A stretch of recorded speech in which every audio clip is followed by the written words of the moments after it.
If you're working two at a time with a provisional cast on, you will do two separate provisional cast-ons. Here I've done the one for my first piece just to save time on the video, and I'm going to slide it down and I will do the provisional cast-on for my second piece with a separate waste yarn.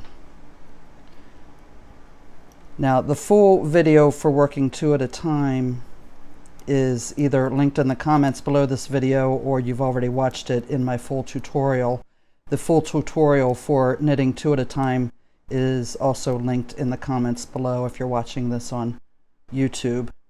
So I'm not going to go over all of the instructions for knitting two at a time, just how to do it for a provisional cast on. Okay, so I've got my second cast on done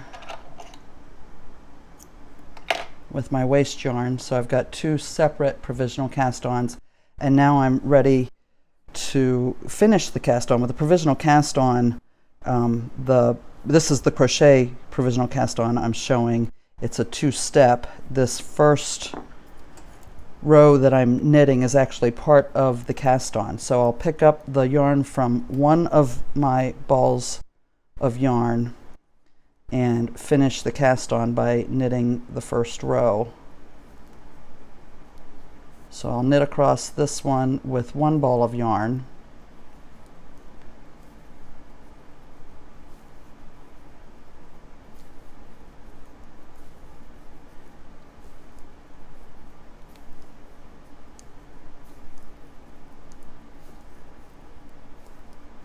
and I finish the cast on for that first piece. I will drop that yarn and I will pick up my second yarn, and of course you're probably using the same color, but for demonstration purposes I'm using two different colors of yarn for my two pieces.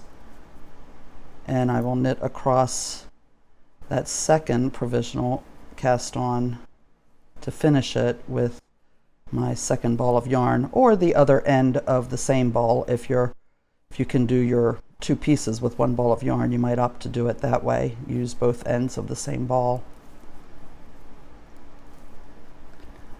So now I've got both pieces cast on. I'll turn, and then this would be row one, and you will continue now just like in the main video for knitting two at a time. You'll knit across row one on your first piece here, then drop it and knit across row one on the second piece, then turn it and knit back this way.